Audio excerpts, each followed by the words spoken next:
अस्सलाम वालेकुम व्यूवर्स, कैसे हैं आप लोग। उम्मीद करती हूँ कि आप सब ठीक होंगे। अल्हम्दुलिल्लाह आप सबकी दुआ से मैं भी बिल्कुल ठीक।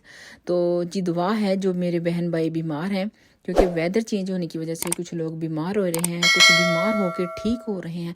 तो दुआ है कि अल्लाह ताला सबको सेहत तंदुरुस्ती वाली खूबसूरत सी लंबी सी ज़िंदगी दे और हम सबको अल्लाह ताला कामयाब और कामरान करें। हमारे बच्चों को अल्लाह ताला नेक करे और हमारे वालिदैन जो हैं अल्लाह ताला उनको बहुत ही अच्छी सेहत वाली लॉन्ग लाइफ दे। और जो फौत हो चुके हैं अल्लाह ताला उनको जन्नतुल फरदौस में आला मकाम अता फरमाए। तो जी ये मेरी वीडियो है आज मंडे की। आज की ही मेरी ये वीडियो है, क्योंकि संडे की मैंने फिर को नहीं थी कुछ भी किया, तो इसलिए वो मैं आपके साथ शेयर नहीं कर पाई। तो ये है मेरी मंडे मॉर्निंग से आफ्टरनून तक की रूटीन जो मैंने आपके साथ शेयर की है। तो सुबह सुबह यहाँ पे बच्चों को छोड़ने के लिए जा रही हूँ। तो अल्हम्दुलिल्लाह से वेदर जो है अब चेंज होना शुरू हो गया है, टेम्परेचर में फ़र्क आना शुरू हो गया है। क्योंकि पिछली वीक में लास्ट वीक में अच्छा खासा माइनस पे टेम्परेचर था, जिसमें काफ़ी ज़्यादा बच्चे बूढ़े बुज़ुर्ग बड़े सब बीमार हुए। लेकिन अल्हम्दुलिल्लाह इस वीक में वेदर ने लिया है टर्न और हो गया है ठीक, बहुत ज़्यादा ठीक हुआ है माशाल्लाह से। मंडे से स्टार्ट हुआ है, बहुत अच्छा वेदर था। बच्चों को स्कूल छोड़ने के बाद मुझे जाना था हैंड वॉशिंग पाउडर लेने। एक तो था ना लॉन्ड्री में वॉश करने के लिए, तो हैंड वॉश पाउडर चाहिए था मुझे। उसके लिए पहले तो लेने जा रही थी बटर, फिर मैंने सोचा अपना टर्न बदला और आगे मैं विल्को में। मैंने सोचा विल्को से लेके वॉशिंग पाउडर तो फिर मैं जाती हूँ आइसलैंड की तरफ, वहाँ से मैं बटर ले लूँगी। और मुझे एक दो और भी चीज़ें चाहिए थी, इंग्रेडिएंट चाहिए थे मुझे अपने केक के लिए, जो कि मैं बनाना चाह रही हूँ। काफ़ी दिनों से मेरी कोशिश थी मैं वो ट्राई करूँ, आप लोगों को भी दिखाऊंगी, लेकिन वो आइसलैंड से नहीं मिले थे मुझे। तो यहाँ पे फाइनली मैं समझी शायद इन्होंने हर जगह की, मैं काफ़ी दिनों के बाद विल्को में गई हूँ, तो इन्होंने चीज़ें जो हैं उधर से उधर इनकी जो जगह है वो चेंज की हुई है, स्पेस इधर से उधर की हुई है। तो पहले मैं समझी शायद इनके पास नहीं है, जहाँ मैं पहले होता था वहाँ जगह खाली थी। लेकिन फाइनली मेरी नज़र पड़ी और मैं जो है यूजुअली हैंड वॉश के लिए डस जो पाउडर है उसका इस्तेमाल करती हूँ। इसकी स्मेल बड़ी ज़बरदस्त है और वॉशिंग में बेस्ट है। ये बहुत अच्छे से क्लीन करता है कपड़ों को। ख़ासकर मैं जो किचन टॉवल हैं और जो रोटी वाले, जिनको हम पाकिस्तान में कुछ लोग पौने कहते हैं, यहाँ यूके में जो मीरपुरी के लोग हैं वो कहते हैं जी दजिए। मैं भी अब दजिए ही कहूँगी, क्योंकि जब मेरा ससुराल ही दजिए बोलता है तो मैं भी तो वही बोलूँगी। मेरी अम्मी पौने कहा करती थी रोटी रखने वाले, तो उनके लिए मुझे चाहिए था ये। तो वहाँ से फिर लेके मैं आई आइसलैंड में। यहाँ से मुझे एक शुगर चाहिए थी, जो मैं आपको पहले बता रही थी, मुझे इंग्रेडिएंट चाहिए था।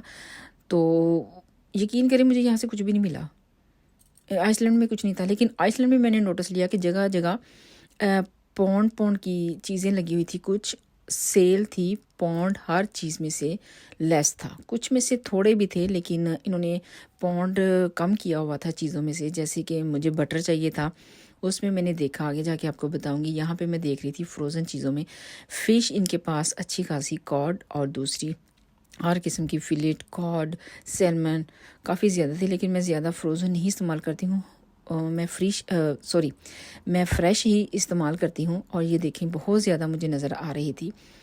मैंने लिया तो नहीं कुछ ख़ास। और आगे जो कि आने वाला है ईस्टर में आपको दिखाऊंगी, जो कि ईस्टर के एग होते हैं। मैं वो देख रही थी कि आइसलैंड में पड़े हुए थे, लेकिन आई थिंक ये पुराने थे। और ये थी फ्रोज़न वेजिटेबल्स वगैरह, ऐसे ही चलती जा रही थी और देख रही थी चीज़ों को। ये भी जी ऑफ़र पे था, मायोनीज़ एंड साथ में केचप। और यहाँ पे मैं देख रही थी शुगर, जो कि मेरे दिमाग में जो ज़्यादा घूम रही थी ना चीज़, वो शुगर थी। और वो यहाँ पे नहीं थी। ये नॉर्मल चाय वाली शुगर थी इनके पास और दूसरी नहीं थी। हाँ मैंने केक वाली भी देखी, जो कि छोटे पैकेट में। और यहाँ पे देखिए फ्रीज़र में भी जो पुडिंग है या आइसक्रीम है, आइस लॉलीज़ हैं, जो भी है ऑफ़र पे थी। पौंड पौंड की पड़ी हुई हैं सारी, 2 पौंड की, पौंड की हर में से मैं देख रही थी कि पौंड कम किया हुआ है। आइसलैंड में ऑफ़र लगी हुई है। और यहाँ बटर भी मैंने नोटिस में लिया। हाँ एंकर बटर तो मैंने यहाँ पे देखा ही नहीं, लेकिन लोपाक बटर मुझे चाहिए था। फिर मैंने सोचा मैं वो वाला ले लेती हूँ। और यहाँ पे मैं कंफ्यूज हो गई। मैंने उठाना था लोपाक बटर और मैंने उठा लिया क्रिसमिस बटर। अब मैं इसको गौर से देख रही हूँ क्रिसमिस बटर को कि ये क्रिसमिस बटर है, मुझे दूसरा बटर चाहिए। और वो कहते हैं ना कभी कभी इंसान को समझ ही नहीं आती, और मेरे साथ भी आज सुबह ऐसे ही हुआ।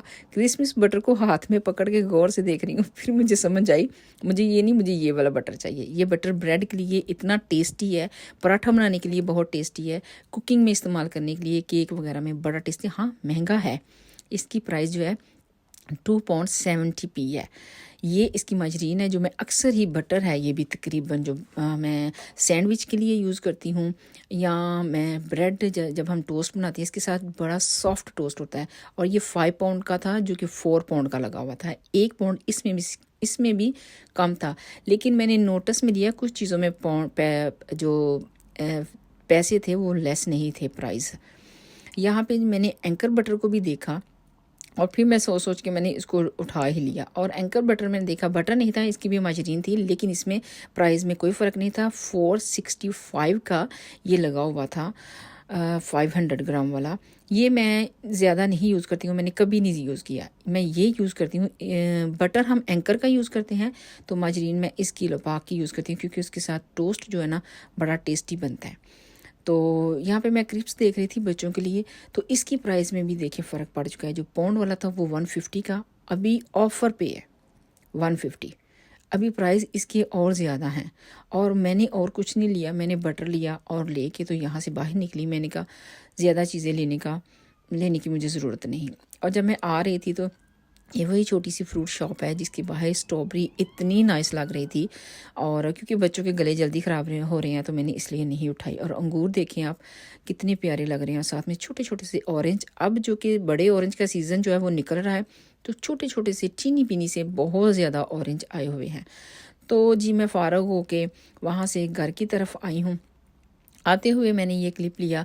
वेदर बादल वाला था, धूप नहीं थी, लेकिन बहुत ही खूबसूरत वेदर लग रहा था, जैसे समर हो, समर में बादल हो और बारिश ना हो, और हवा धीमी धीमी मीठी मीठी सी ठंडी ठंडी सी हवा हो। मैं समझती हूँ कि ये बड़ी जल्दी वेदर चेंज हुआ है, कुछ मैं दिनों में ही 3-4 दिनों में ही ये वेदर चेंज हुआ है, और बहुत ही प्यारा वेदर लग रहा था। तो घर आते ही मैंने बनाया अपना ब्रेकफास्ट। तो ब्रेकफास्ट में मैंने लिया केक जो मैंने मेवे डाल के बनाया हुआ था, रेजन्स वाला, और साथ में मैंने लिए टोस्ट। तो आज मैंने ली है चाय। और जब क्लीनिंग करने लगी हूँ तो यहाँ पे मेरा लेमन गंदा था, इसको मैंने साफ़ किया, और इसके लीव जो है ना बहुत ही अच्छे लग रहे थे। इनको हाथ लगाओ तो मोटे मोटे से पेपर की तरह लग रहे थे, और ये माशाल्लाह से बहुत अच्छे से ग्रो हो रहा है। इसके ऊपर डस्ट पड़ी हुई थी तो मैंने इसको क्लीन किया, और मैंने कहा आप लोगों को भी दिखाती हूँ। कभी कभी कुछ चीज़ें बहुत ही प्यार से ग्रो हो जाती हैं। और जो पौधे मेरे दूसरे थे वो बहुत ही ख़राब हो गए थे, उनको तो निकाल के मैंने बाहर रख दिया। और वेदर देख रही थी बहुत खूबसूरत है। और हमज़ा की बर्थडे के अभी तक बलून लगे हुए हैं जी, हमज़ा निकालने नहीं हमें दे रहा। अब हम कोई तरीका सोच के ही इन बलूनों को निकालेंगे, क्योंकि बच्चे पसंद करते हैं ऐसी चीज़ें, हमज़ा को बहुत पसंद है बलून। और वेदर देखें बाहर का माशाल्लाह से बहुत ही खूबसूरत वेदर हो गया है, बहुत ज़्यादा। आज धूप का असर था लेकिन बहुत कम। मैंने कोशिश की गार्डन में जाके थोड़ी सी क्लीनिंग करूं, लेकिन मेरा अंदर का काम था, क्योंकि मंडे है, मंडे वीकेंड के बाद मंडे बहुत ज़्यादा बिजी होता है, और मुझे अपनी किचन की ये चीज़ें भी वॉश करनी थी। अभी मेरी वॉशिंग का काम था और साथ में कुकिंग का भी काम था। तो मैंने सोचा गार्डन का मैं उस वक्त करूँगी जब मुझे कुकिंग का नहीं करना होगा, इसलिए मैंने सारी क्लीनिंग कर ली थी। जो छोटी छोटी थी मेरी क्लीनिंग करके मैंने आपको दिखाया, क्योंकि एवरी डे की वही सेम रूटीन हमारी हो जाती है। तो इसलिए मैंने इसके बाद मुझे करनी थी कुकिंग, जिसमें मैं बना रही हूँ आज लोबिया। मेरी अम्मी बारीक वाला लोबिया बनाया करते थे, यहाँ मुझे वो लोबिया नहीं मिला। मुझे लगता है वो दूर से मिल जाएगा, लेकिन अपने पाकिस्तानी बाज़ार में उसके लिए मुझे जाना पड़ेगा। लेकिन ये भी बिल्कुल सिमिलर ही था, लेकिन मोटा था। इसको आई थिंक राजमा भी कहते हैं। और इसको बॉईल करके तो फिर मसाले में ऐड करना होता है, बस इतना ही इसका काम है। और बहुत ही ये टेस्टी बना था, बनता भी ये बहुत टेस्टी है। और इसको बॉईल करके इसमें आलू, प्याज और ये चीज़ें डाल के, तो आप इसमें लेमन डालें और इमली का पानी डालें, और इसको खट्टा खट्टा सा लोबिया को खाएं, तो आप सोचें कितना मज़ा आता है ये खाने में भी। और रोटी के साथ भी इसका बड़ा मज़ा है, और चावलों के साथ इसका बड़ा मज़ा होता है। तो मुझे ये बहुत पसंद है, इसलिए मैंने बनाया, और बहुत नाइस बना था, बहुत अच्छा लगा, सब ने पसंद किया था। यहाँ तक कि बच्चों ने तो स्पून के साथ उठा के खा लिया। और मैंने यकीन करें यहाँ पे फर्स्ट टाइम ये बनाया है। इससे पहले मैंने नहीं बनाया, क्योंकि मैं हर वक्त जब देखती थी तो बरीक लोबिया देखती थी। मेरी अम्मी यूजुअली बरीक ही बनाया करती थी। और लोबिया मैं कह रही हूँ, कुछ लोगों को नहीं लोबिया का होगा, हमारे पाकिस्तान गुजरांवाला में तो लोबिया ही कहते हैं। यहाँ पे कुछ लोग इसको राजमा ज़्यादा कहते हैं। तो बहुत टेस्टी बना था ये। और उसके बाद जी मैं बच्चों को स्कूल ले निकले गई हूँ, ज़ोहर की नमाज़ पढ़ी और बस बच्चों का टाइम था, बच्चों को लेके आई हूँ। तो वेदर देखें बच्चे, अच्छा आज मैंने नोटिस किया कि वेदर खूबसूरत होने की वजह से ना रोड बहुत बिजी थे और बच्चे बहुत खुश हो के वो करके जा रहे थे। ज़्यादातर सब लोग बाहर वो करके निकले हुए थे और जो कि बहुत ही अच्छा लग रहा था माशाल्लाह से। वेदर की वजह से शुक्र है अल्लाह का, अल्लाह जिस हाल में रखे हम बहुत खुश हैं और खुश रहेंगे भी। उसकी रज़ा की खातर हमें खुश तो रहना ही है, चाहे सर्दी है चाहे गर्मी है। अब अपने पाकिस्तान में चूँकि गर्मी हो जाएगी तो वो भी बर्दाश्त से बाहर होगी। तो अल्लाह ताला सबको सब्र दे। तो ये थी वीडियो जो मैंने आपके साथ शेयर की। पसंद आई हो लाइक करें, शेयर करें, सब्सक्राइब करें, दुआ में याद रखें। मिलती हूँ किसी और नए व्लॉग में। अल्लाह हाफिज़।